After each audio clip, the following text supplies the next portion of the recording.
I'd like to start with a very simple question, but whether it's a simple answer, we're yet to find out. Probably Tim, not. let's really start breaking it down if we can. What is anxiety? It's an emotion. That's the simple answer there. And I know that people probably engaged in this podcast might be listening to this because they regard it to be a disorder or an illness or a problem, or an issue or something like that. But ultimately, we get our results in terms of getting control of it by understanding that anxiety is one of our emotions, one of the many emotions that we might experience. And it's, if we treat it as no more than that, then we tend to we tend to control it a lot better than if we build it up as something that it doesn't have to be. If that makes sense. It does. So anxiety is an emotion. We're meant to have it. Yeah, absolutely. So the people that I see as clients, they've long ago probably started to view anxiety as either their ailment or their enemy. There's a lot of that sort of rhetoric that goes around. People are trying to beat anxiety or trying to overcome anxiety or trying to just get rid of anxiety completely. And that's often the reason why they remain in an anxious state for a protracted period of time, as in a highly anxious state. Yeah. Now, and don't get me wrong, I recognise that there's a difference between your common or garden day to day. I feel a little bit anxious about stuff, and now I'm having heart palpitations, I'm sweating, I'm feeling physical tension, I've got stomach issues, all that sort of constant stuff. But essentially, what kicks it up a notch into that high level anxiety stuff, the sort of visceral stuff, if you like, is because at some point we've gone through a period of our life where we were legitimately feeling high anxiety about our circumstances or our situation, and then at some point we've felt that way for so long that the anxiety itself has started to be perceived as the big problem, the big issue for us. So then whenever we feel anxious, we then pile on top of that what we sometimes refer to as the second fear, which is the fear of anxiety, the fear of the fear, if you like. So as soon as we then feel anxious, we get highly anxious because a bit of us says, oh no, there's that thing coming on again that is our problem that we've been trying to get rid of. And the problem there is that anxiety is something we feel every single day of our life. Yeah, and we're meant to, just because we're human beings. I think, a lot of the time we view anxiety as like a type of fear. Oh, I shouldn't be afraid every day though, should I? Well, no, anxiety isn't fear. Fear is fear. Anxiety is the emotion that says, hey, pay attention to this important thing. That's it. Yeah, it's not saying there's something wrong with it. It can be sometimes. It's not saying there's something threatening from it. It can be sometimes. But essentially, it's just saying, at the moment, a bit of my subconscious perceives this particular thing to be the thing that I need to pay conscious attention to. So it could be, oh my God, my health, or oh my God, my relationship, oh my God, my finances. Or it could just be, oh yeah, I need to take the bins out, don't I? Because it's bin day tomorrow, that kind of thing, So, or it could be, oh, I need to send that email because apparently there's somebody owes me money that I need to send them the invoice for or something. It could be a positive thing rather than a perceived negative thing, So we're constantly experiencing that day-to-day functional anxiety of, oh, I need to do that next, don't I? That's the next thing on my list. But the problem being, of course, is that if we've regarded anxiety as our ailment or our enemy or the big threat to us, then whenever we do that natural day-to-day process of feeling a little bit anxious about something just to remind us to do it, then suddenly we then pile on top the second fear and we're like, oh my God, my anxiety is flaring up. I'm feeling anxious today. I remember I was trying to get rid of that completely, and I can only regard myself as recovered when I no longer feel any of this stuff. Yeah. And so then potentially you get that fear response because the emotion that you're most afraid of has now come forward. And that's why it starts to get physical and visceral, because you're having an actual stress response, aka fight or flight. Yeah, so that's sort of like the story of anxiety in a nutshell, in terms of how it goes from being this perfectly functional emotion to something that feels a little bit other than that. Yeah, but the bottom line here, I suppose, if we, spoiler alert, let's cut to the ending here, is that when you're sort of experiencing all of this stuff and you perceive yourself to have an anxiety disorder just means a state of confusion. Yeah, what you've become confused about is this idea that in some way anxiety equals problem. Yeah, when actually all those people that I see who have hugely high anxiety going on, panic attacks, that kind of thing, they're perfectly healthy. They've just got the idea that anxiety is their enemy or their nemesis or the thing that they are not allowed to experience. That's really powerful. So I just want to make sure I'm really getting it. So there's healthy functioning levels of anxiety, which we need to survive and to function, to participate in day-to-day life. Yes. There's that anxiety that motivates us to get out of bed, put the bins out, send that email, and remember to do things. Yeah. And even, I suppose, to be excited if we've got things that we're looking forward to. Absolutely, yeah. I felt a bit of anxiety before you came on because I was like, oh, I hope it goes well. Yeah. So there's a level, right? Yeah. It's meant to be there in our physiology. Yeah. The problem, is that right? Yeah, the problem is that people, where you said there's healthy functional anxiety, and the way you said it there was like there was the next bit of the sentence that was going to be, and there's unhealthy, malfunctioning anxiety, and there isn't. And there isn't. That's so the way I set that up was to that's probably try and give that argument. Yeah, that's probably the most important thing that people fail to understand. They can understand the bit of, I get that anxiety is an emotion, we're meant to feel it, that kind of thing. It's a bit of us that's trying to help us, not trying to hinder us. I get that, But of course, then there's the next, no. The next level stuff is another healthy response to perceived threat. So it's anxiety is not unhealthy at all in itself. Well, think about it, right? Imagine, let's make up a scenario where we feel hugely threatened, our safety. Like somebody leaps into the room with a gun, okay? Now, if I went into a state of panic there, I wouldn't be thinking, oh my God, I'm having a panic attack. Of all times to have a panic attack when this guy's just jumped in with a gun, It's like, no, I think panic is appropriate right now because I'm trying to save my life, We wouldn't be questioning our responses. The problem has come that as soon as you start to perceive anxiety to be a problem, you've now said, right, I'm feeling anxious. That is the big threat to me. That is the guy with the gun that I perceive. And it's coming on. He's entering the room now. Oh no. Then you have a perfectly natural, healthy response to your perception that the big threat to you is now rearing its head. This is obviously very easily illustrated with panic attacks, for example. If anyone that's experienced their first panic attack very often ends up in the emergency room because they perceive it as because they think they're having a heart attack. Yeah, exactly. Yeah. Is it a heart attack? Is it a stroke? Is it, like I can't breathe? It's all over, that kind of thing. But then, of course, a bit of them says, right, that thing nearly killed me. Even if the doctors say it didn't, there's a bit of your subconscious that says, that nearly killed me, didn't it? Because it definitely felt like I was about to die. It was a close call for me. Then anytime you experience anything visceral that resembles what you felt like in the onset of that panic attack, now suddenly your mind hits the panic button. There it is again. There's the enemy. There's the guy with the gun about to overwhelm me.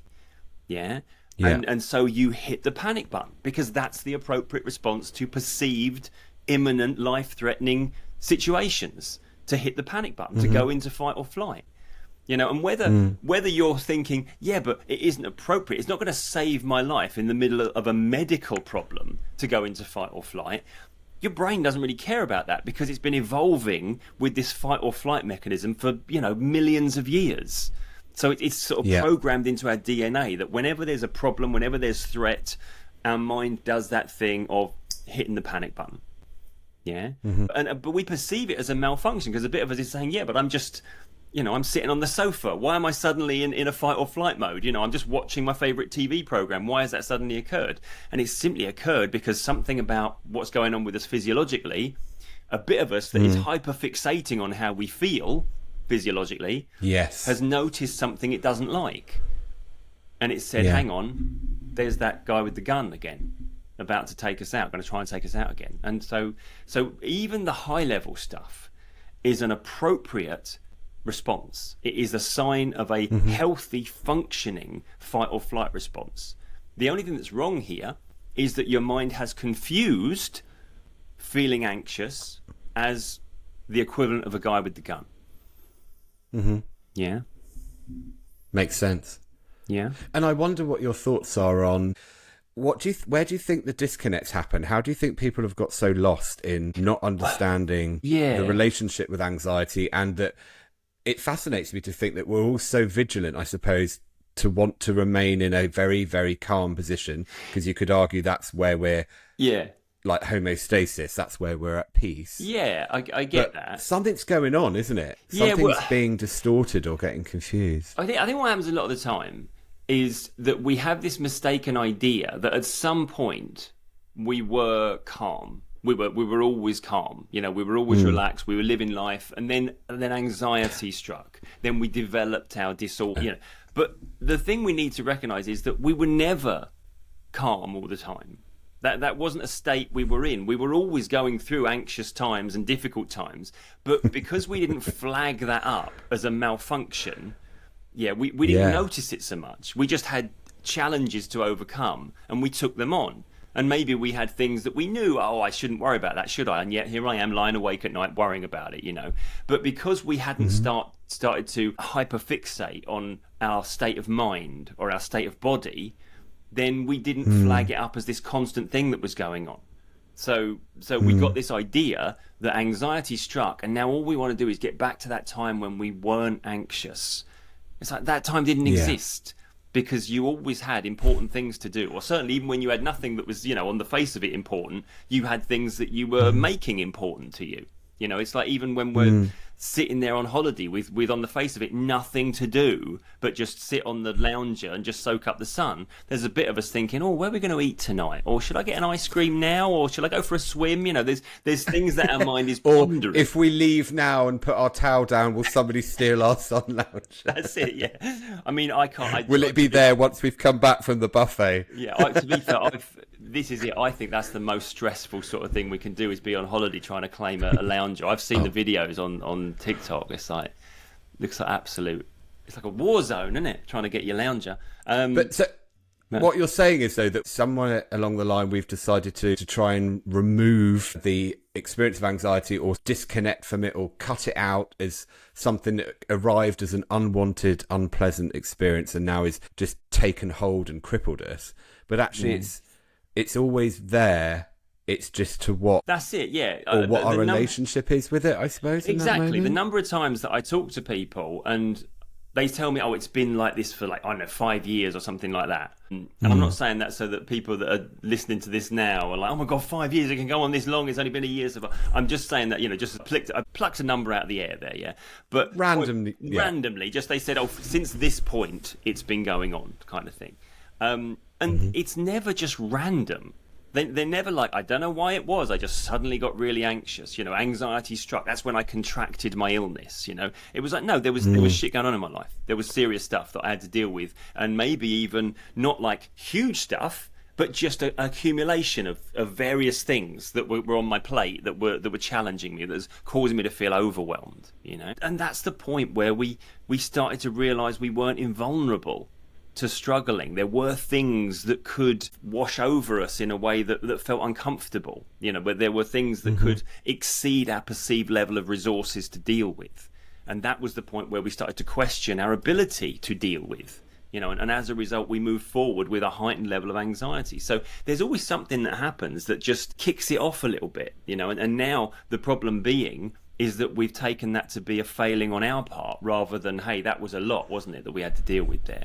I think to circle round to what you were talking about, though, why do we think it's a problem? Why does it get labelled as a problem?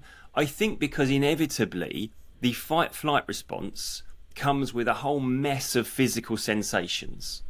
You notice I don't call them symptoms, because symptoms would indicate illness, and this is not illness. Okay. Yeah, it comes with physical sensations. So, there's all the greatest hits, sort of like chest pains, heart palpitations, sweating, lightheadedness, dizziness, stomach cramps, muscle tension, vomiting, diarrhea, all of it, everything, and loads more that I haven't mentioned there. Potential things that are a result of your mind and body redistributing the priorities as to where your blood goes or doesn't go, according to what it feels you need to do now. Fight or flight is designed to make us take action in the next few seconds to potentially save us and keep us existing. Yeah, so vasoconstriction occurs and our blood goes to various areas. It prioritizes certain things, muscle groups. It under prioritizes long-term thinking. So we might feel lightheaded where there's not as much blood going to our brain. It's all going to our muscles and et cetera, et cetera. Yeah. So there's loads of reasons why we would have physical sensations if that few seconds burst of adrenaline then extends itself over a longer period of time. And it starts to cause aches, pains, tension, things that we think, yeah, but that's not just anxiety, is it? Yeah. So we go to the bloody doctor because we've got physical sensations going on now. We have in our mind perceived symptoms of illness. And then the doctor does all the tests, and then it comes back, hopefully all going well, there is nothing medically wrong with you. This must be anxiety.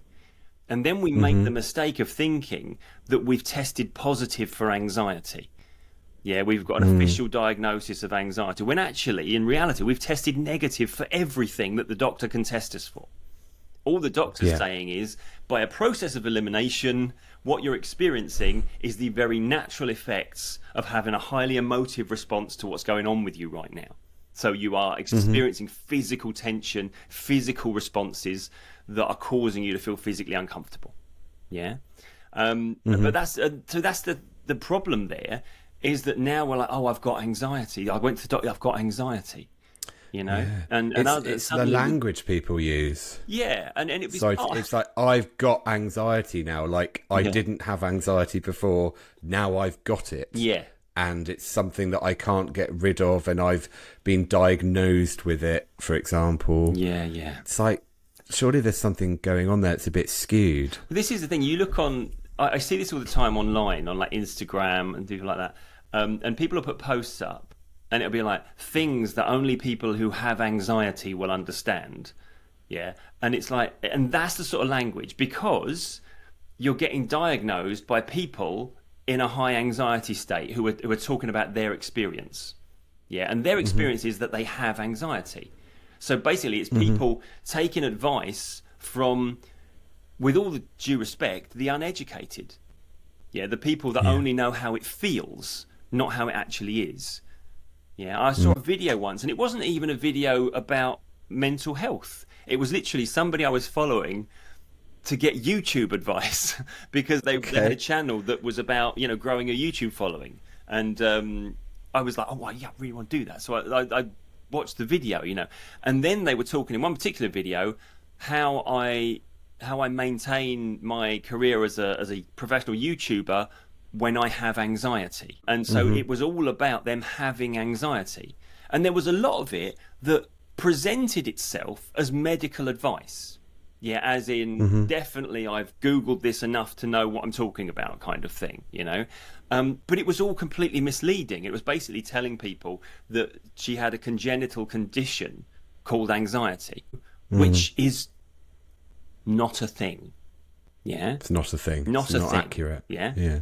Even if we accept that that there is theories out there that certain genetic structures can contribute to it, it's only ever going to be at most 20% of what goes on with you. The 80% is your environment and your psychology in terms of how you've learnt to deal with things. So it plays it's the minuscule bit, if at all, okay? And online, the people that are going through this, the people that have accepted their role as having anxiety, will put out information to people. So, and this is, I'm saying all this because I'm sort of trying to answer that question about why do we talk about it like this when it isn't like this, And it's because the way it feels is not the way it is. It feels like I have an ailment. It feels like there's nothing I can do. It feels like I'm hindered, I'm restricted. It feels like my brain works differently to other people's brains. All of that absolutely feels like that.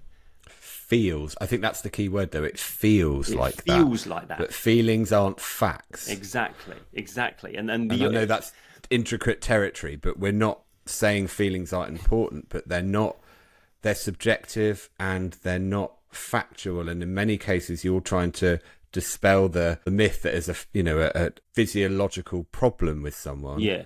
When there isn't. It's your feelings that are telling you that this is how it is, but we shouldn't really trust them quite so easily. This is the thing. I'm not again, you get a lot of people put a lot of store by trusting their feelings, going with gut instincts, things like that. And I'm not sort of decrying that. I'm not trying to just wipe that off of the board here, because I think understanding ourselves, knowing what's coming from our subconscious and being able to relate to it and listen to that, I think it's very important. I think it's a very important part of getting the other side of whatever anxiety issues we have as well. But Agreed. The danger comes when we accept it as truth. Yeah, anxiety, think of anxiety less as a part of you telling you an absolute truth about what's going on here. Think of it more like a scared child part of you asking a fearful question. Are we okay? Yeah. Yeah, and that's what it's saying. It's not saying, oh my God, we're going to die, and you've got to take that as, I think we're going to die now. It's like, no, it's like there's a frightened child saying, I think there's a monster under the bed. Is it going to kill me? Yeah, and hopefully... if we can have the presence of mind to parent that part of us and be a little bit more like, okay, I know you think there's a monster under the bed, but we're not going to snatch the child out of the room, slam the door, run out of the house, lock the door, call the police, there's a monster in my house. We'd probably be like, oh, look, this young child has a mistaken idea of danger right now. So let's do what we need to do to allow that part to realise there is no danger. Do you think we've got into a habit of pathologizing our feelings in society? I think we have. Definitely. I mean, there's been a lot in the news. I say a lot in the news, in mental health circles. I don't think it's made the headlines, but it's I don't think it's made BBC the news that I pay attention to. But about how the London College did a study. I mean, this was back in 2022, but it's still being talked about as if it's brand new at the moment in certain circles. This idea that there is no link between serotonin levels and depression and things like, because for a long time people who have been diagnosed with clinical depression have been told it's an imbalance, a chemical imbalance in the brain. A very extensive study that was done by London College has basically shown there is no evidence to suggest that. And this is something. Is that by Dr. Joanna Moncrief? Is that the one? I think you're right now. That's you paid more attention to it than I did, obviously.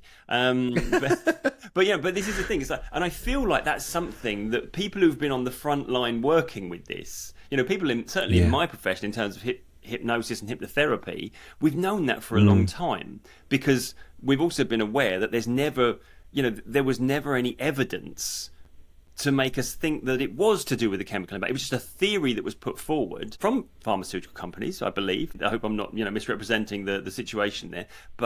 That's what we've run with. So we have medical solutions to what was perceived to be a medical problem, a biochemical problem, But now we can recognise, just as a little personal experience here, I've been working with people for 15 years. Yeah, even when I'm working with anxiety, one of my intake questions, the first thing I ask people is, ever any experience of depression?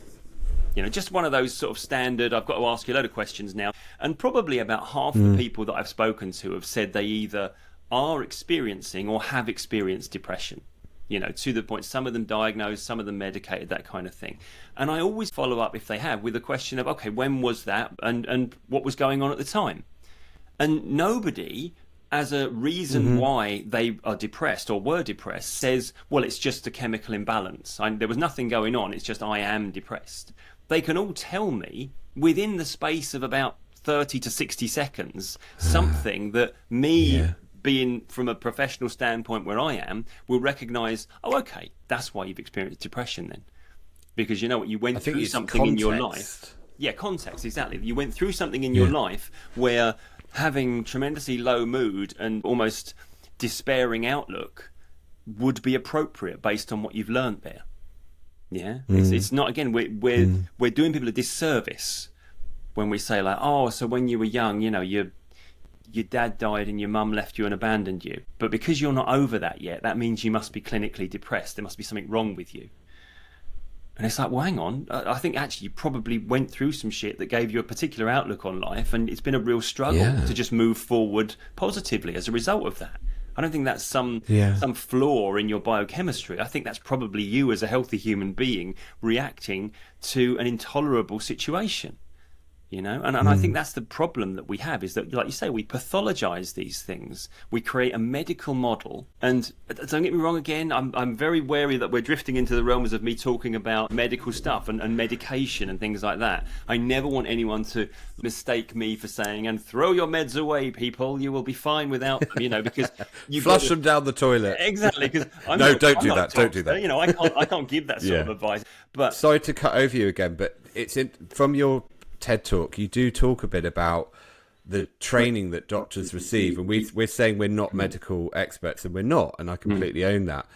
But we read, we listen, we have been in the profession. I'm a therapist by profession, and we've been in our industries for over a decade. And you say about doctors that they don't have the training as psychiatrists because they would have to train for an additional 6 years. So people that are actually giving out this medical advice, with all due respect to them, aren't psychiatrists. Yeah, exactly. They're not. So, you know, your doctor gets about 10 or 11 minutes to spend time with you and diagnose you with something and give you some direction to go in, whether it's a prescription, whether it's a referral to a specialist or whatever, or whether it's just, hey, let's go and get some tests done. And obviously when it comes to anxiety or depression, that ain't long enough to understand your story and to give you what you need. Yeah, and the only options they've got are medication and a referral to counselling, which back when I did my TED talk, it was about a good 3 to 6 month waiting list. My understanding now is it can be up to 18 months waiting list now to get some sort of counselling or CBT on the NHS. You know, and the meds aren't going to solve any psychological issue that's going on with you. At best, they're going to make you feel better. It's going to be the plaster that allows you a bit of support as you heal. But you still got to do that journey to heal, you know. And so I'm not saying chuck your meds away, because I know there's people that are still on this planet that wouldn't still be on this planet if they hadn't got some meds at the right time. Whether that was just because it gave them the hope they needed to get through the phase they were going through, or whether it did give them genuine medical assistance, because after all, it'd be crazy to think that nobody's actually receiving any benefit from these drugs when they are so widely used and administered. Okay, so I'm not denying that for a moment, but I am saying that too often we have this idea that there's something wrong with our brain that has to be corrected with medicine. And that isn't the case. It's about what we've been through, how we've reacted to it, and our journey through life as a result of that, more than it is about some genetic flaw in our biochemistry. And I think not enough people are receiving that information. They're limited and they're restricted because the only thing they've been given is this idea that there's something wrong with them. And I think that's a failing on our part as a society, if you know what I mean. So how do we counteract the narrative or the rhetoric that's going on at the moment about anxiety being a condition that needs to be eradicated and fixed? How do we help re-educate people, and what do they need to know about anxiety that isn't being talked about enough? Well, I mean, that's a great question, because it feels like you're screaming into the storm a little bit sometimes. I mean, I did a TED talk on it, so there's information out there, and I know lots of people have found me via that TED talk. And I have a YouTube channel that I put this message out every week on videos and talk about things like this. We're on this podcast, and that's what we can do, is spread the word a little bit. I think the people that are doing the research, studies being published and getting news coverage and helping us understand things a little bit differently. But it's interesting, you mentioned about psychiatrists. When my TED talk was published on YouTube, and in Folkestone, which is where the TED talk was given, we had a series of events that were like evening events where, because there was something like, I think 9 people in that cohort of TED speakers that year. And it was 3 events, and we had 3 of the videos were shown each night, but then there was a Q&A with the speaker, so people who were interested could come and actually quiz us a little bit. And so mine came around, and I did the Q&A, and everyone was lovely and pleasant, and they appreciated the talk. And then it was afterwards, at the end, as we were sort of packing up and we were all getting ready to go, 3 people came up to me, and they were all psychiatrists, and they sort of, I say they surrounded me. It sounds like they mugged me or something if I say it like that, doesn't it? But it was like they came out and they were like, "Oh, we're clinical psychiatrists." I was like, "Oh shit, okay, that's interesting, isn't it?" Because I feel like I might have just slagged you off at the front of the room about 5 minutes ago, But it was really interesting to talk to them. And they said, it's so refreshing to hear you talk about this subject in that way. Because they all agreed that the thing they find most frustrating about the work they do is that they are required to use a medical model for the process. So no matter what sort of psychological work they're doing with their client, they always have to include some medical intervention as well. So medicine, basically. They have to work out, get your meds right and things like that. And these, bear in mind, this was young women, yeah? As in they were mid to late 20s, all of them. So it wasn't the older generation, which I feel, maybe I'm doing a disservice to the older generation of psychiatrists here, but I feel like that's a very old way of thinking, the medical model. I do tend to think that the younger generation of mental health professionals are better educated about this, because they are doing the thing that maybe as we get older we stop doing, which is they're listening to people. And they're recognizing, that one of them said to me, we got to do medicine, but we know that isn't the answer. And the problem is our patients, because I have clients, they have patients because they're doctors. Yeah. Our patients, they were saying, come here for the meds. So their whole thing, no matter how much we talk to them about dealing with what they've been through, how they responded to it, how they're responding to things now, they're interested in getting their dosage right and getting the particular meds right. So they won't put any stall by what they've talked about of psychological interventions they've done. They'll only be saying to them each week when they see them, oh, my meds aren't right because I had a bad week. I need to change my meds and things like that. So it's almost like they felt they were fighting a bit of a losing battle, because the people were coming to see them with this preconception that I'm here to get my medicine from this person, not to actually talk about the issues and work my way through it so that I respond differently and I feel differently. And I think that's, but as I say, so there's that's a negative thing, that people are coming with preconceptions. But the positive thing is that I think the younger generation of mental health professionals are a little bit more educated on this stuff. They're more open-minded, should I say? That's probably a better way to put it than educated. And as a result, we have a better chance of people dealing with their own anxiety issues in a way that is going to reap long-term changes, positive, permanent change in how they think, feel and behave. And I suppose when someone reaches out for help with their anxiety, it's gotten to a point where it's debilitating, it's affecting their life day to day. They're not able to partake in activities and enjoy life in the way that they perhaps might if they didn't feel the way they felt about anxiety. I'm being very careful about how I'm wording it, because I don't want to undo something you said a moment or two ago. But it's me trying to understand it as well. People are wanting to get positive change. So what does positive change look like? Are we managing the narrative there well enough by saying we're not trying to eradicate anxiety here, but we do want you to be able to feel less debilitated? It's that weird paradox, right? We know that acceptance is a route to recovery. So we accept anxiety. We don't resist it. What we resist persists is that is sort of the slightly cliched. So acceptance is key. Yeah, but this is it, accepting that.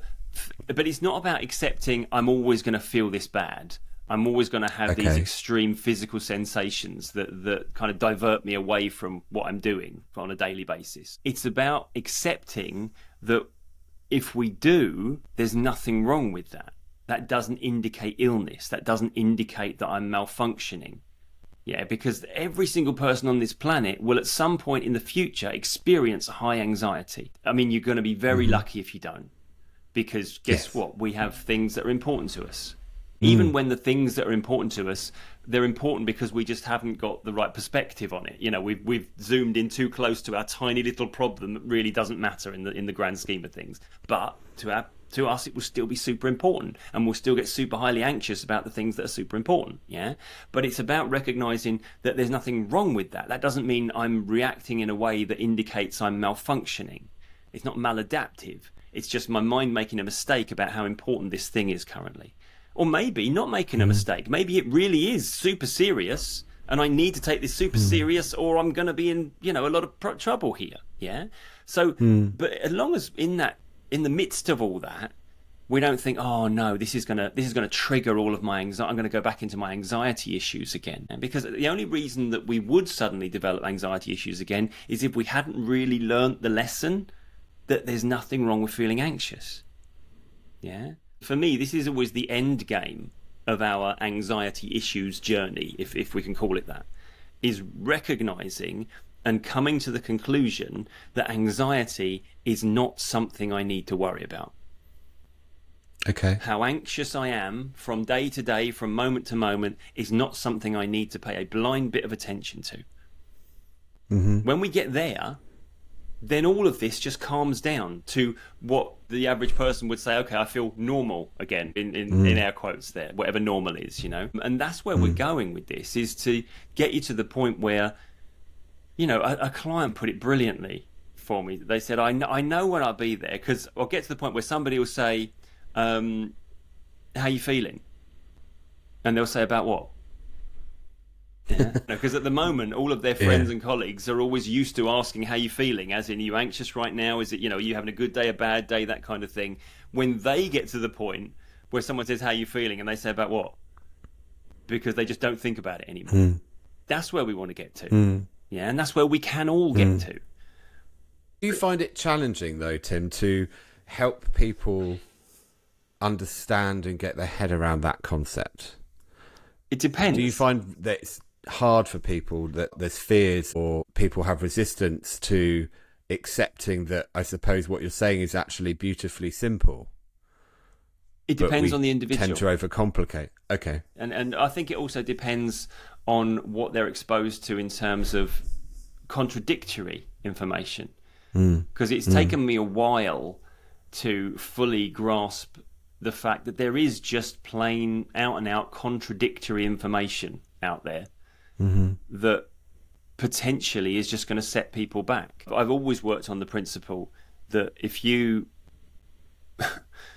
get diagnosed with an anxiety disorder, that's now the thing you are most anxious about, is your anxiety disorder.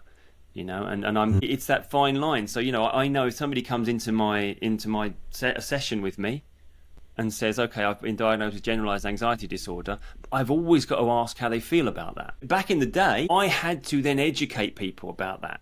And I had to do it in a way that didn't sound like I was just saying, oh, you can forget about that, don't worry about it. It's not a thing you need to worry about. I needed to make it not sound like I was dismissing them and not hearing them. Yeah, and get them to realize that, no, what we're actually talking about here is thinking about this whole stuff completely differently to that. Yeah, whereas now when I see clients, 99.9% of my clients have seen my TED talk and looked at a lot of my YouTube videos. So when they say I've been diagnosed with an anxiety disorder, they generally follow that up with, but I know that's all bollocks. So I want to get this sorted and get it to... So, they've already listened to enough of what I've spoken about to be like, I'm on board with your model. Yeah, I'm on board with the idea that this doesn't actually have to be this weight around my neck. Yeah, because I think the problem here is that when we talk anxiety disorder, we don't then explain what we mean by those words. A number of people I've met that are like, well, I've just thought that meant, it's like if you're diabetic, yeah, or something like that. It's just, it's something in my genes. It's something that, you don't, it's just the way you are, it's like being left or right-handed. It's just, it's in your biochemistry or whatever it is, and they don't realize that, no, when we say disorder, basically all that happens there is that you've done a questionnaire and enough of the boxes got ticked for you to fall within the category at the moment of what is perceived to be or currently labelled in today's modern world as disordered anxiety. Now, if you learnt something today that changed your outlook on things, you could do the same questionnaire tomorrow and you no longer fall within that category. Yeah. Yeah. So this concept that it indicates a state of permanence or predeterminance, maybe, that's what's false there. And the funny thing is, I don't know of many mental health professionals that think it does indicate a state of permanence. Most people realise that it is just let's get you the other side of this, so you no longer have to bear this burden of disordered anxiety. But when do we ever get told that, when we're in those shoes of saying, okay, you've got generalised anxiety disorder? Because that's just, you've been given that. So, okay, that's me now, is it? That's my story. So for the rest of my life, I'm going to be managing this anxiety disorder. No, it might be sorted by tomorrow. It does sort of seem to penetrate quite deep into culture and our language, the way we speak, often we categorize our anxiety and we give it a name. So, oh, my health anxiety is playing up today, or my social anxiety is really kicking off, or I've got my relationship anxiety, or my separation anxiety. I mean, I'm sure there's a whole list of different anxieties and phobias. Yeah. So many different things. But actually, we're talking about it so casually that it's become so much part of our global lexicon. We're just like, yeah, health anxiety. Yeah, social anxiety. Yeah, separation anxiety.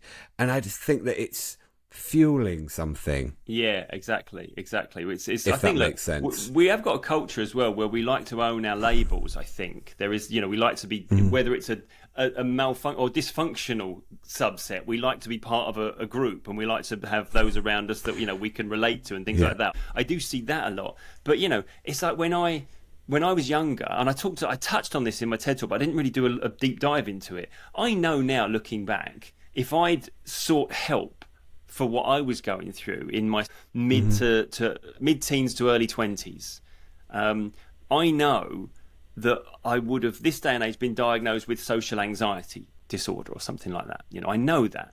And people have said to me, so how did you overcome your, anxiety disorder?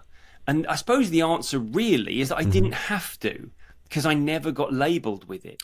So I never thought there was something I had to overcome. Yeah, all I was doing was, I want to sort of feel more comfortable socially around people. How am I going to do that then? So I had to look at, what do I currently regard as true? Oh yeah, people liking me is everything. Negative judgment is the worst thing in the world. It's like, well, is that true? Or have I just assumed that's true? Have I just taken experiences from my school years and thought that must be ubiquitous for every situation that I'm in? Or have I taken a model from a certain set of situations and circumstances and thought it applied across the board? Because if I've just made that mistake, then maybe I don't have to give a shit what other people think of me anymore. And then I will no longer be experiencing those sorts of anxieties. And I think that's kind of that's how I got over my social anxiety, is that I didn't have to, because I just needed to evolve in the way that I would naturally want to evolve. I directed it a little bit. I did a little bit of deep thinking, because that's the sort of bloke I am, unfortunately. Unfortunately, well, I might have read that. Please correct me if I'm wrong, but you studied philosophy. Yeah. I studied philosophy. It was only a few years. I'm not like a philosophical scholar or anything. I haven't got. Yes, you are. Yeah. A self-proclaimed. But you know what I mean? But absolutely. That's the thing. Ever since I started doing stuff like that, I've always thought about things in those sorts of frameworks, as in, what have I assumed? And don't get me wrong, when I say assumed, clearly I've experienced something, or I've been told something that gave me that idea. Yeah. But did I maybe just assume its validity rather than check it out myself? Yeah, and I think that's what assumptions are we making? That's the thing about philosophy, that it does ingrain in you, is it does try to get you questioning your biases, and pulling back the little filters of perception that you have on your understanding of the world. And I think that's what helped me get the other side of what I was going through, just coming to that very basic, simple conclusion that it doesn't actually matter what other people think of me in this moment right now. I don't have to garner positive attention from everyone.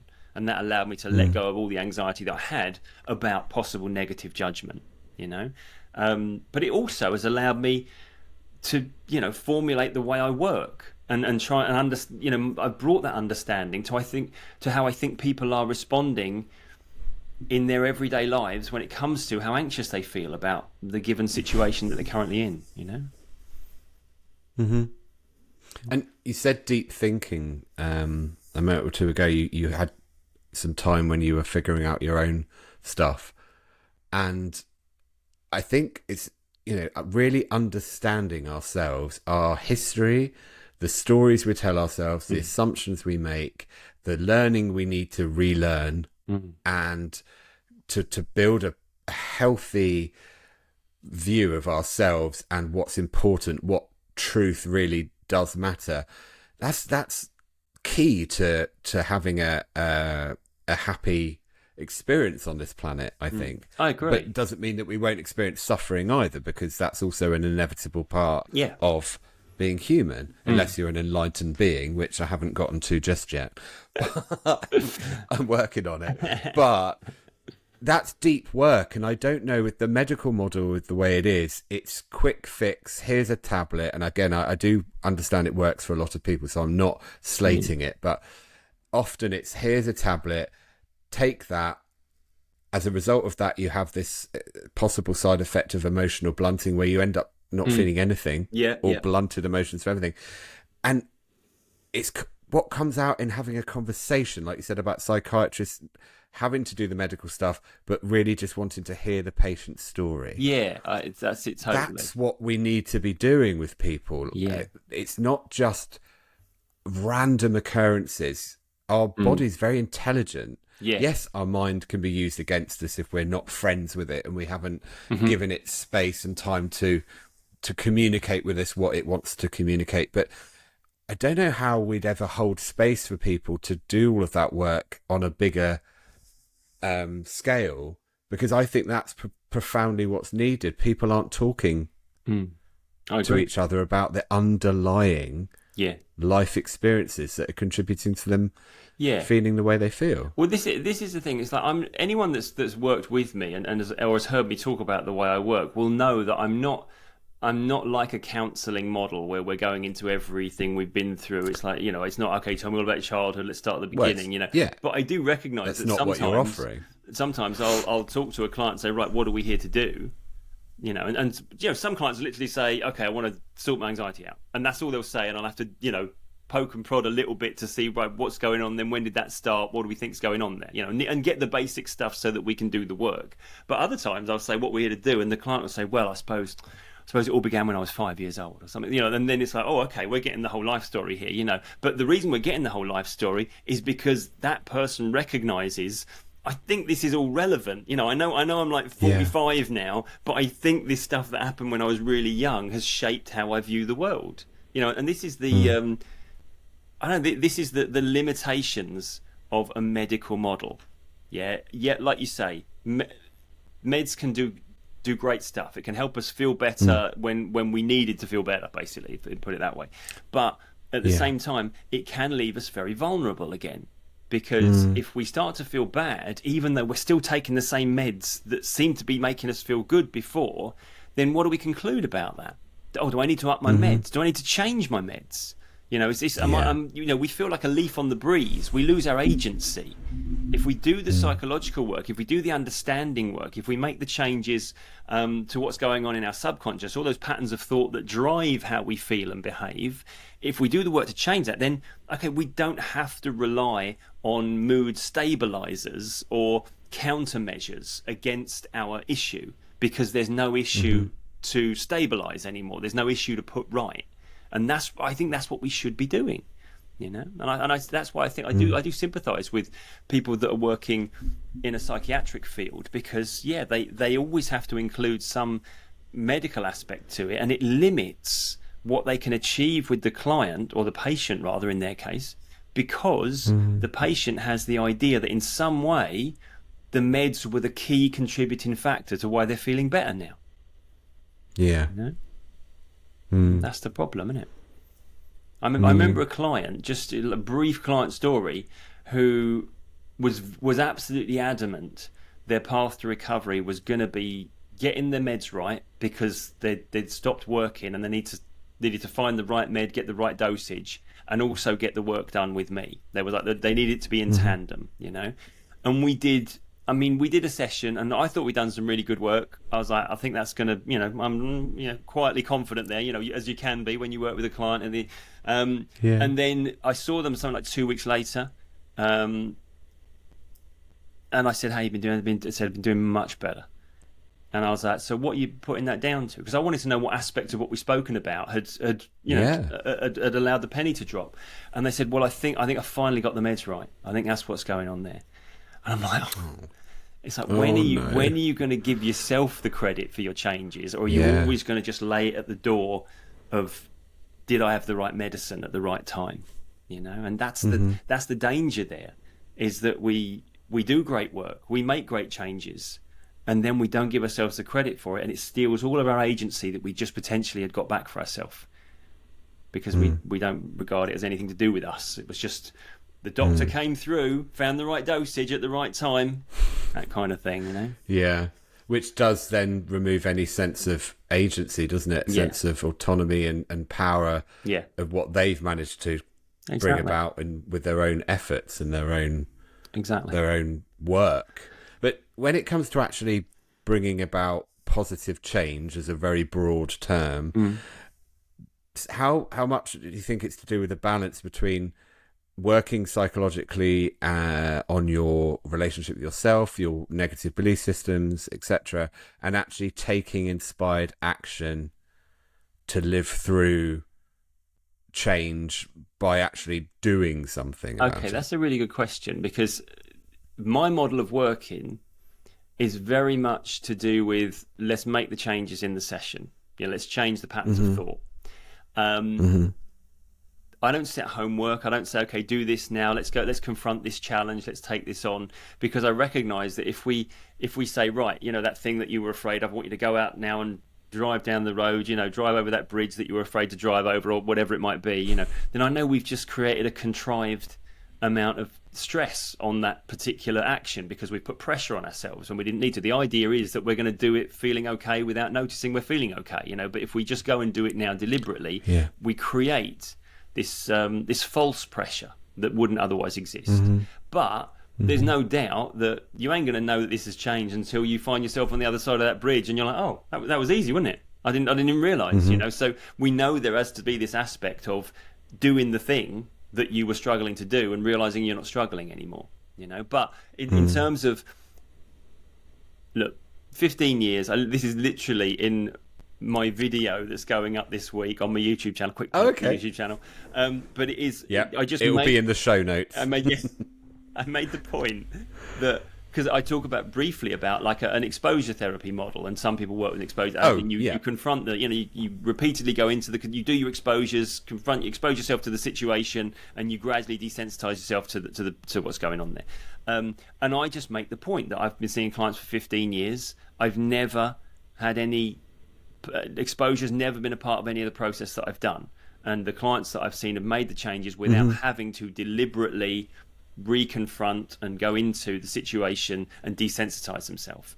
The whole thing here is that you're trying to learn there's nothing to be afraid of, and you don't have to go back into the situation to be able to work out that what you learned about it isn't actually true.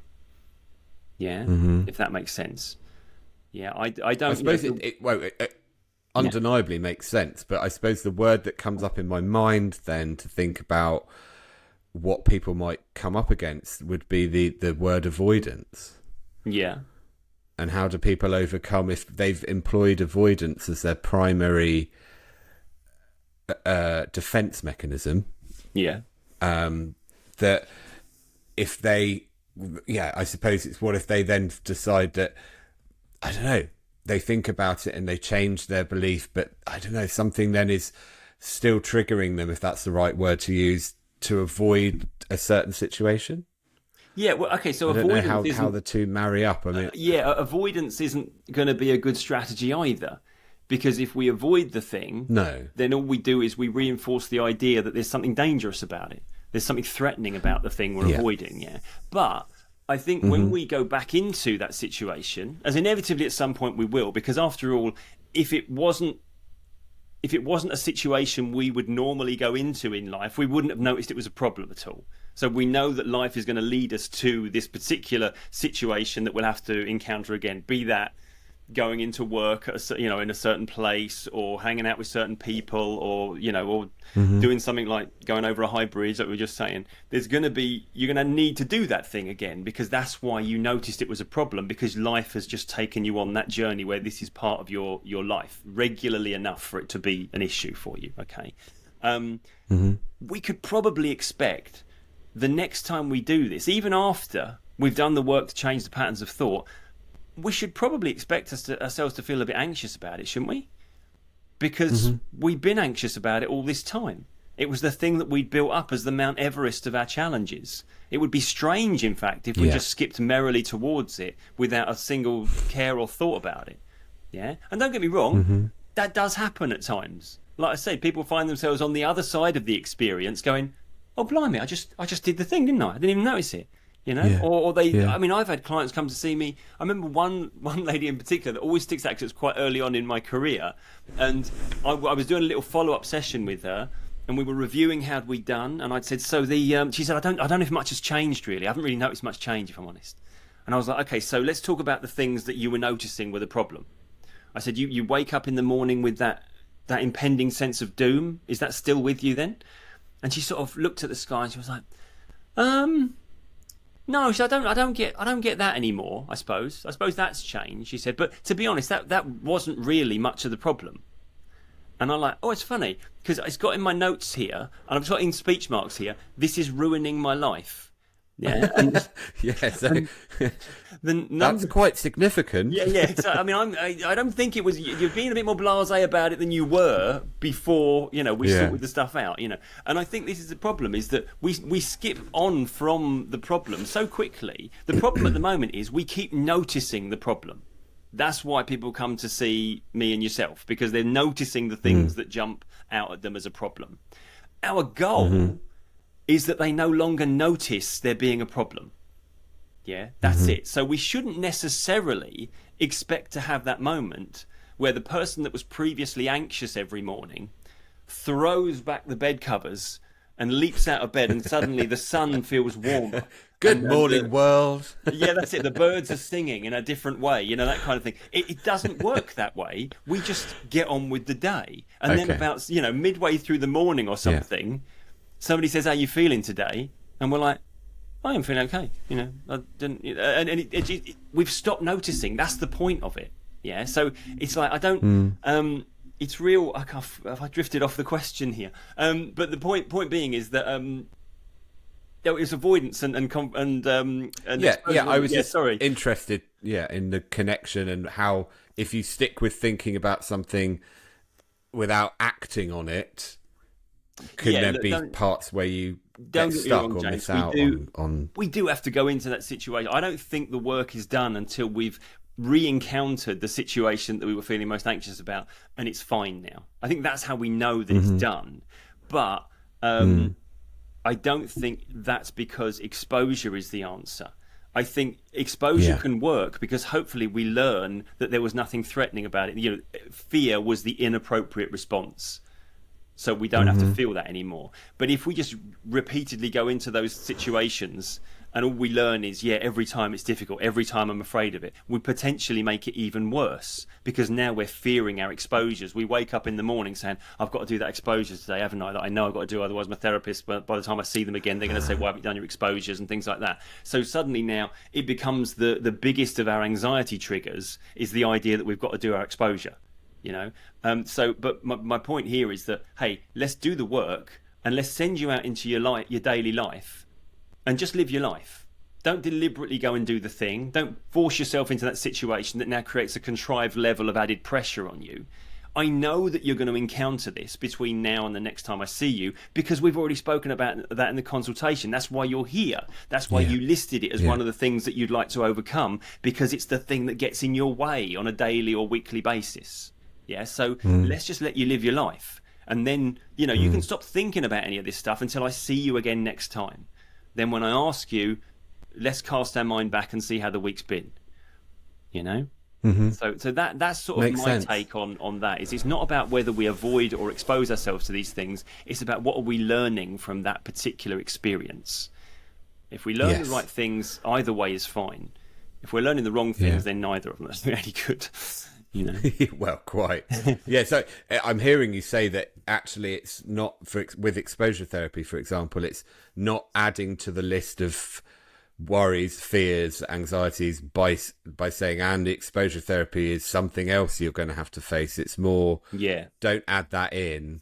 And then naturally, when you do the inside work, I suppose is the only way to describe psychological work, when inevitably those events come back round on their own, you'll be equipped. Exactly. Exactly, because you won't handle them. If that bit of your mind, your subconscious, is no longer perceiving that situation to be of threat to you, you won't be trying to manage some degree of fear or threat response. It just won't be triggering that way, and that's ultimately what we're looking to do. That's the changes we want to make, isn't it? We should really be taught about the power of the subconscious mind from when we're tiny. We should, we? Yeah, absolutely. I mean, this is that should be in the syllabess, yes, right away. I've been banging this drum for a long time, but it's a bit of, again, a paradox for me, because I don't work with kids, because I'm not that sort of therapist that I don't have kids. I've no experience around kids, so I'm just not the right person to work with kids. I'm not that fond of kids, if I'm honest. But anyway. You can be honest here, Tim. This is a safe space. It's a bit of a running joke with me and my practitioners. Oh, really? It's like, like if they've got an issue, it's like, well, it's because you've got kids, isn't it, really? That's the problem. So they all know that I'm not a fan of kids. But... Well, having been a child, there's your resource right there. I wasn't fond of me then either. That's the problem. Oh, okay. I know what a nightmare I was, so maybe that's what taints my opinion of these things. But all joking aside, though, we have practitioners who do great work with kids, and they're all saying this is when we should be introducing this idea to kids, this idea that our emotions are valid. Our emotions are just, it's a bit of us working for our benefit. Our subconscious produces all of this stuff, and we're just sort of consciously aware of it. We're not really directing things consciously. If we understood this stuff a bit better, then, people like you and me, we wouldn't have much of a job probably, because, we'd have been educated in this stuff at the right time. Before all the... Well, I can't think of a better way to be out of a job than if we're not needed. Then we're not needed, in that way exactly. anymore. That's the thing, isn't it? I mean, it's sort of the dream and the nightmare for us therapists, isn't it? It's Yeah. Back to the drawing board. Yeah. What do we do now then? But I mean, fortunately and unfortunately, that's, of course, is never going to happen. We're never going to get to the point where people can't do with help. But if we could get kids educated in the subconscious... it would just be, I don't know, it would be a huge, it'd be a huge shift. People would live different lives, I think. I do think, the number of times, right, I've done workshops and taught people about the subconscious, I've done presentations, number of times when I say, right, any questions, people are like, why don't we get taught this stuff? Why has nobody ever shown me this stuff? And, because I'm working with hypnosis and things like that, so I'm showing people these completely bizarre things that your mind can do that you wouldn't believe possible, and their minds are blown, as my mind was blown when I first learnt this stuff. Because you think, well, wow, that sort of explains why just with a thought I can suddenly go from 60 BPM to 180 BPM or something, because my mind can do things to my body. It's like it's too often I see clients and they can't quite connect the dots that it's just their emotions that are creating all these physical sensations. And then I show them something where their mind can literally stick their hand to the table without them being able to lift it. And it's like, oh, okay, so turns out the mind is a powerful thing then, and your belief systems can be kind of updated fairly sharply and fairly quickly. And I think it's just... If people could understand this stuff, they'd recognise that, oh yeah, that makes a lot more sense, that the way I feel is because I'm worried, anxious, afraid, than because there's some mystery illness that the doctor can't find. Which is all too often what people are more ready to accept than the actual explanation. Yeah. If I may, Tim, there's something I wanted to ask that I hear a lot of people, I guess, complaining about or feeling that it's an unfair statement to make, and it's sometimes used as a flippant throwaway comment. But if someone has experienced anxiety in a moment and somebody that's not currently feeling anxious says, oh, come on, just get on with it. Yeah, right. Just get over it. Is there any advice you have in terms of what you would say to sort of help the person that's on the receiving end of that comment feel empowered? How do you manage a statement like that if somebody's feeling highly anxious and somebody's with them that isn't, and they're not educated and they just say, oh, come on, just get on with it? Okay, I just find that can be quite a damaging thing to hear. Here's the problem, right? The person that tells somebody who's experiencing anxiety something simply because they don't understand. They haven't been through it. They're ignorant to it. The unfortunate thing is that very often the person who speaks from a place of ignorance is giving the correct advice. Okay. Right? The whole Tell thing me. of, so for example, just get on with it. That's actually pretty good advice. Yeah, because the more you focus on it, the more you say, no, I'm having a real problem here. You don't understand. This is a major issue here.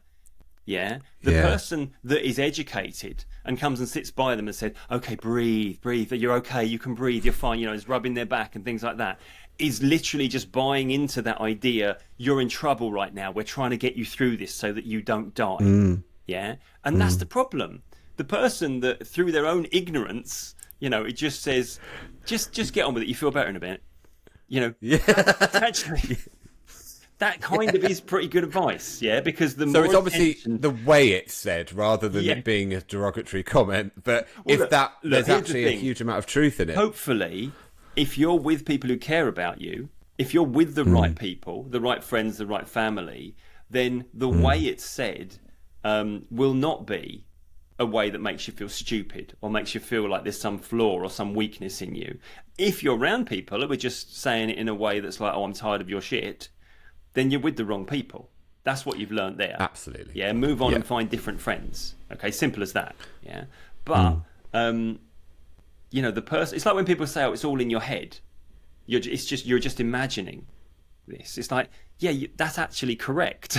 It's true. It's all about your own thought patterns that's creating this. Oh, if only I'd known that before. That's it. Because we're, on the receiving end, we're sitting there thinking, God, you ignorant. Why are you? Why are you here? I don't need. But what they're saying is absolutely correct. It's just they're not understanding what it feels like when your mind is doing the other thing. That's that's the kind of thing. But look, at the end of the day, if people don't understand, and the results of that lack of understanding are not helping you, ignore them. You are the expert on you. They are not. Yeah, we're going to get opinions on what's going on with us from people, whether we've got an anxiety issue or whether we've got something wrong with us or we've got something going on with us or whatever, or whether we're just skipping merrily along the road minding our own business. Yeah, people will want to give us their opinions of us, right? We will either agree with that opinion or disagree with it. If we agree with it, fine. You've done nothing to change my opinion of me. It was inconsequential. If we disagree with it, guess who's wrong? Yeah? They're not the expert on you. You're the expert on you. Feel free to ignore anyone whose opinion or input doesn't serve you or elevate you, because they're doing you no good. And I think sometimes we have to go through those experiences so we get the benefit of being able to filter out the ones that shouldn't be around us or shouldn't be in our life. Yeah. Yeah, and I know that's not tremendously great advice in terms of what do I do in that moment when they're saying this to me. But it is good advice, because you've actually said that the sentiment, if delivered with kindness, is actually true. Yeah. And that you can go away and think, okay, maybe just getting into it, getting on with it without overthinking it in that moment is a way of feeling our way into it being okay. But if somebody's saying it in a negative, disrespectful or unkind way, then that's obviously not the same thing. What's the intention behind it? Yeah. What's the intention? Absolutely. Yeah. But with people that have panic attacks, and I'm conscious of time, but I often experience those are received in a very negative way by a lot of people, that they're similar to the way of get over it that I've just said about anxiety. When someone is in a panic attack, what's a helpful way to be there for somebody? Or if you're the one experiencing a panic attack, what's a helpful way of getting out of the other side of that? There's just a couple of things that you need to remember, right? And it's not about breathing. It's not about what you do. Okay. It's about two very simple things. First of all, you cannot die, right? People are afraid of panic attacks because they fear they're going to die. I can't breathe. Death. Death is the big. this is the end of me. Yeah, okay. Which is a very anxiety-inducing concept, I suppose. Well, exactly. Yeah, exactly. Suddenly, that would create panic enough, wouldn't it? If you think you're going to die, there's something going wrong with you, yeah? So nobody ever died from a panic attack. Simple truth, yeah? So remember that for a start. Second thing, this will pass. Yeah, and you don't have to do anything to make it pass. Yeah. This is like it's like a wave. Okay, it's going to wash over you, and it will be gone. Right? You don't have to fight it. You don't have to take any action. You just have to know those two things. To be just to be a bit extremist with this for a minute, if so it's not about breathing. If somebody didn't breathe their way through a panic attack in that very sort of box breathing in for 4 and hold for 4 and out for 4, if somebody didn't do that, they still wouldn't die. Exactly. Yeah. No. Absolutely. They wouldn't die. They wouldn't die. You haven't got to do anything. Even though breathing might feel nice, it's the doing. Or something. It's the doing that's the problem. People think I'm having a panic attack. I need to do something to counteract it. And all it does is it reinforces this idea, I need to do my breathing or I'm in trouble.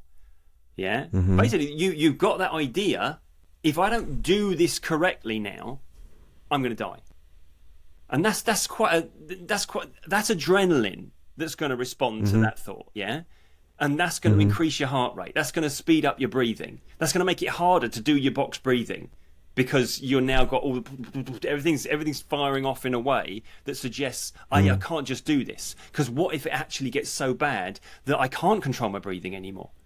Yeah. Well, I suppose, sorry to cut over you, but the bit people would probably panic about then next would be hyperventilating.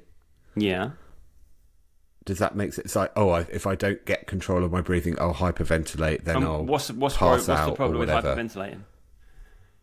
Well, I'm just curious about how you then. Yeah, absolutely. But again, that's my question to them. I might hyperventilate, and I'm still waiting to hear something that's a problem. Yeah. Do you know what I mean? It's like there's always that point, right, where our reasoning stops because we've reached the point where we're like, well, no, that's bad enough. I don't want to avoid that. Yeah, so it might be death, or it might be hyperventilating, or it might be my heart rate will start to pound out of my chest. It might be I'm going to be sick. Something like. There's that point where you stop thinking, you stop questioning, and what's wrong with that then? Don't stop questioning it. What's wrong with that then? I'm going to hyperventilate. What's wrong if you do? I might throw up. I might get lightheaded. I might pass out. What's wrong with that then? Every single panic attack has exactly the same. It's like Marvel films. Everyone's got the same ending. No, they haven't. Everything was all right in the. I love Marvel films, by the way. They're all very intricate and different. Except Infinity War, but apart from that one, this is not Infinity War. Yeah, this is like so. Every panic attack has the same ending. Yeah. You calmed down and you were fine, and then you got on with your day. That's exactly what happens. Yeah. So when you think, I think I'm going to have a panic attack, focus less on what you're going to go through because it's only going to last a few moments or minutes, and then you're going to calm down. You're going to be the other side of it, and the result will be exactly the same. You're still here, you still function perfectly well, and it hasn't actually interrupted your day that much. If you don't focus on it as a problem. Yeah, that's the thing you got to remember. I think I don't know if we tend to, as human beings, we tend to perhaps go through something undesirable in our day, and then we will focus on that for the rest of the day, and then we'll say things like the day's been ruined. Yeah. And you're like, when actually I'm still living the day. Yeah, I haven't finished.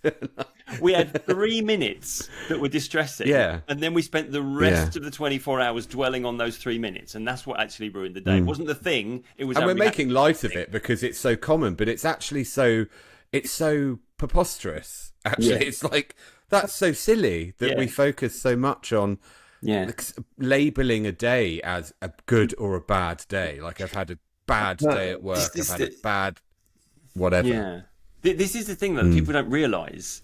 Is that because again we get labelled with panic disorder, don't we? And we get this idea that okay, I have a propensity to have panic attacks. That's what that means. Now, what it means is that at some point in your life, you overloaded yourself a little bit, and you started to have a physical reaction, like maybe your heart went a bit fast, maybe your breathing got a bit short for no apparent reason, maybe you got lightheaded, maybe your perception just went a bit weird, and a bit of you said, this is weird, boom, alarm bell, and you went into a panic state from it. Yeah. And that panic state then made you think that you were going to die because, hey, fight or flight kicked in, and that's what happens. Yeah. The problem then is that your system is looking for it to happen.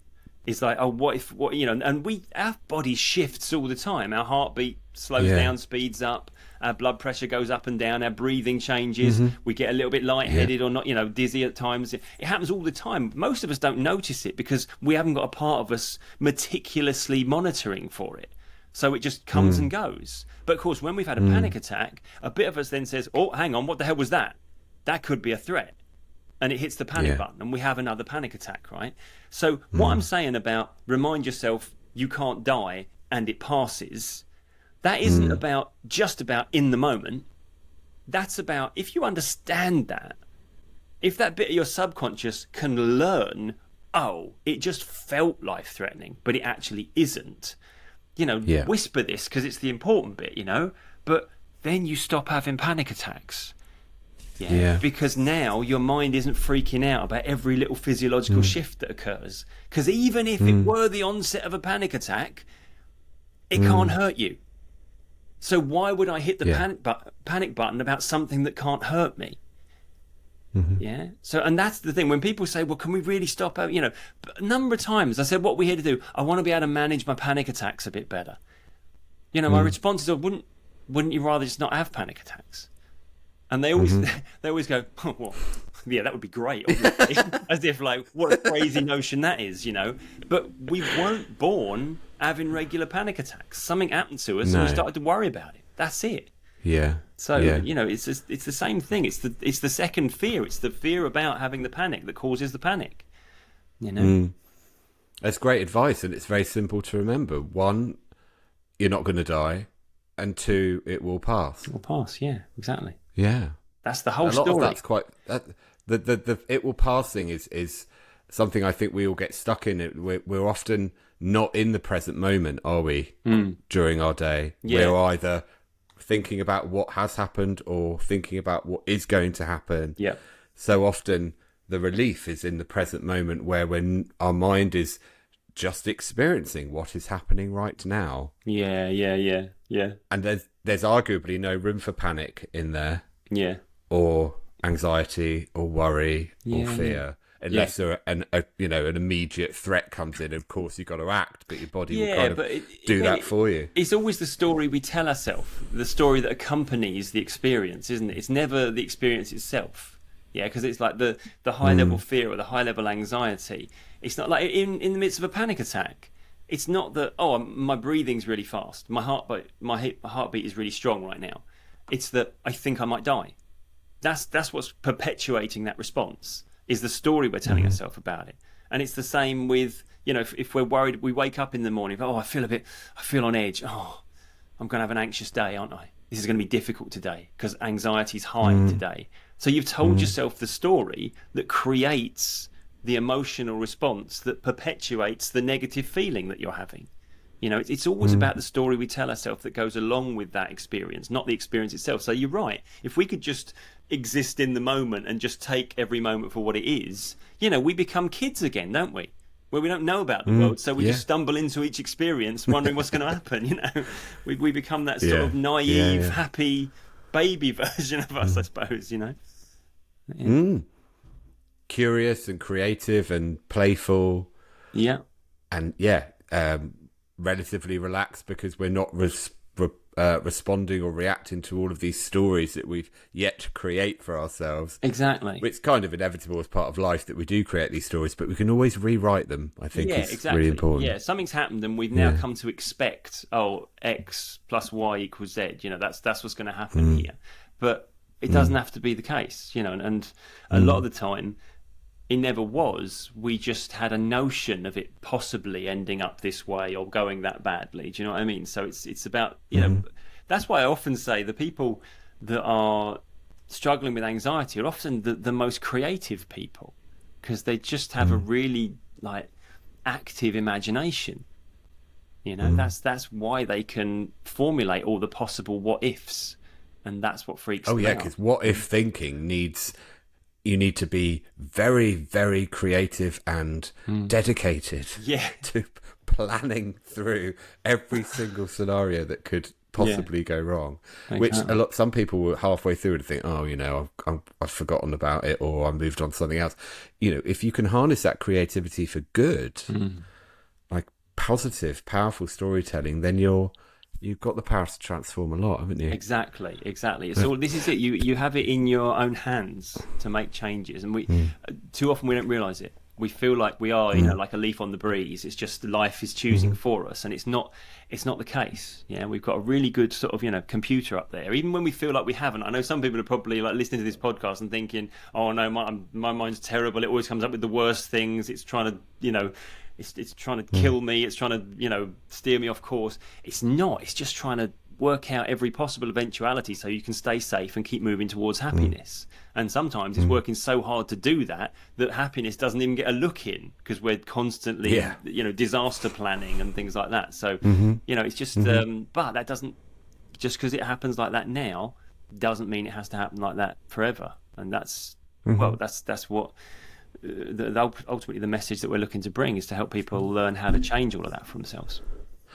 So if it's possible, and I'm going to put you on the spot, it might not be, just in your own words to summarise what your sort of one of your key messages about anxiety is. What do you think people, just something to hold on to? Even if it's not the whole thing, obviously it's a complicated subject. We've got context and we've got history, etc. But something that someone could hold on to and think, like maybe it's a what if or a statement or something that you found that people really do tend to go. Okay, I will tell you then. The thing, anyone that's got the other side of anxiety, their anxiety issues, I'll tell you the one thing they all have in common, right? The one thing, the conclusion, the answer, if you like. So there you go. That's wonderful. That every single one of them, no matter what method they used, what approach they adopted, how much time and effort and energy they put into it, whatever, at some point they all worked out the simple truth that anxiety is not something I need to worry about. Wow. That was it. However they got there, that's the thing that every single one of them, they will say, at some point I just stopped concerning myself with it. Yeah? And that's the answer, because that is the truth. Of all the things on your list of things to worry about and be concerned about, at the moment, probably anxiety is right near the top of that list. Right? I'm sort of speaking out to the people listening to this. If you can just take that off of the list entirely, then the work is done. And that's why everything that I've spoken about today and everything I speak about on my YouTube channel and in the TED Talk and in the book and with my clients one-to-one, with the groups that I work with, it's all about answering the objections in your mind to that simple truth. Anxiety isn't worth worrying about. I'm just letting that percolate. It's beautiful. It's beautifully simplistic and it's truth. Anxiety is not anything to worry about. Is that did I get that right? Pretty much. What you said? Yeah. And I think that is that's definitely something I want people to go away and ponder on. Just let that percolate for a bit. Like sit there and say to yourself, anxiety is nothing to worry about. And so here's the thing, right? Some people are going to be listening to that now and they're going to be like, wow, that's the thing. That's great. Everything that we've spoken about allows them to accept that concept, right? Other people are going to be sitting there and thinking, but what about this? Yeah, but this. And basically that means that where they are and where we want to be, as in anxiety is not something I need to worry about anymore, there are like these barriers in the way.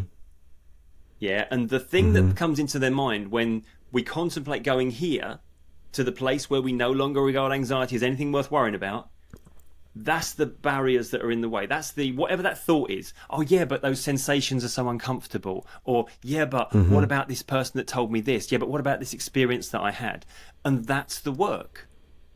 That's the work that you or I do with people, is to work out what currently doesn't allow this simple truth to just have this nice comfortable place in your mind, so that you no longer freak out about feeling anxious or the prospect of it. Yeah.